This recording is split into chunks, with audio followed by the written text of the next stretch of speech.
I have so many cherry tomatoes, and then I have a bunch of just like little small tomatoes. We're gonna do a bunch of pizza sauce so that we will have jars of pizza sauce. I won't have to go buy any. Just gonna get these going and roast them in the pan because it is so hot. I don't want to turn the oven on and be roasting them. First thing I'm gonna do is put just like a drizzle of olive oil.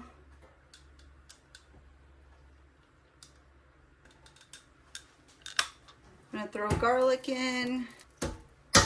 I only had one onion. It's about 1.5 cups. I went ahead and just diced it really fine. I'm gonna let this saute down just a little. Last year when I made my pizza sauce recipe, I caught so much flack for slicing the tomato. So many people were super stressed and really worried about me that I was taking so much time to slice each tomato and giving me all of the ways that you can do it. I know about the two, between the two plates, it seemed to me like it took a lot of time to try to get all of them on there and trying to hold it straight. And I don't know if I don't have the right knife or it's not sharp enough or what. That didn't work for me. And I mean, I have a lot of little tiny tomatoes, lots of different sizes. And so trying to make sure I had the right size on the plates, it was just a pain in the butt.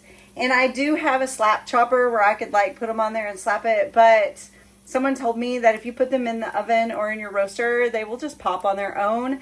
And I am going to blend these up and stuff. So I'm just going to pour them in and we'll see how it goes this year. Pour all these in. Now I'm going to core and quarter them and toss them in. We have all of our tomatoes in here that we're going to use for the sauce. I have my roaster turned up to 350 for now. I'm going to get it good and hot. Try to get some of the good char on the skins the way I do in the oven. I have been just coming in, scooping the juice out and straining it, throwing all the tomatoes and pieces back in. You can see that a lot of my cherry tomatoes have not bursted yet. So I'm just going through with the potato masher and squishing them, kind of get them to open up and release more of their juices. That's released a lot more juice. I'll let them sit here and cook down some more. I turned it down really low and let it cook overnight. Now I'm gonna take and just put it in my Ninja blender and blend it up really smooth. We'll see what it looks like when it comes out of here. Blended it until it looked pretty good. I still have some, you know, chunks in there. Some seeds that didn't get pulverized. So I'm going to run it through here. Let's see what we can get.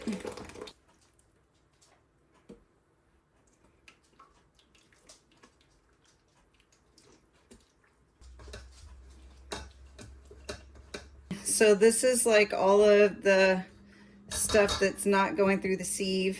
I'm going to put it back in the blender to blend with the rest of that stuff again.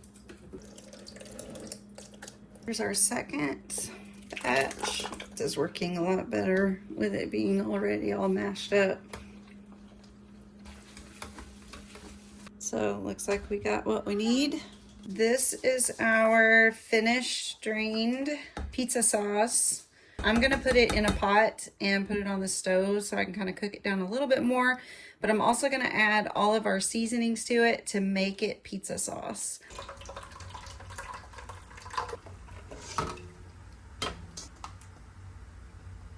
We're gonna put this on the stove and season it up. I'm gonna season it, however, I think garlic salt.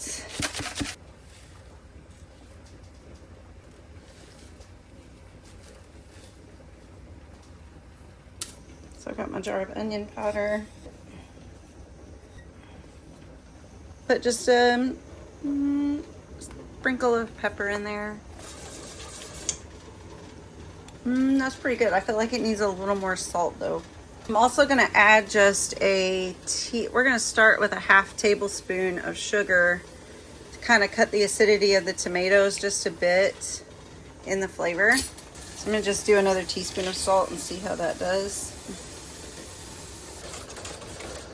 That's much better. Add a little more sugar to it though. It's just evaporated cane sugar. It's organic.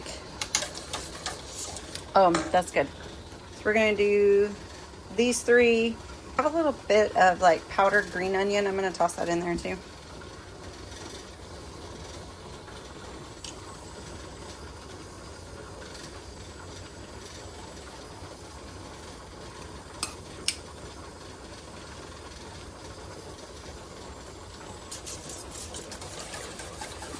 And we're gonna let it simmer for a little while. I filled my jars. I did hot jars, filled it with the hot sauce. I filled it to a 1/2 inch headspace. I'm using my pressure canner, but I'm just water bathing. It covered them with water. I'm letting it come up to a boil. I'm gonna put my lid on, but not seal it. I'm just gonna set my lid on top. I'm gonna let these water bath for 25 minutes. She's bubbling, so I'm gonna set my timer for 25 minutes. Just turn off the heat, and I'm gonna let it sit, kind of calm down before I take the lid off. There we go. Got them over here. Make sure you always use a thick towel to put your jars on, because the shock of setting them on a cooler counter surface can cause your jars to bust. We don't want that after all the hard work we've done.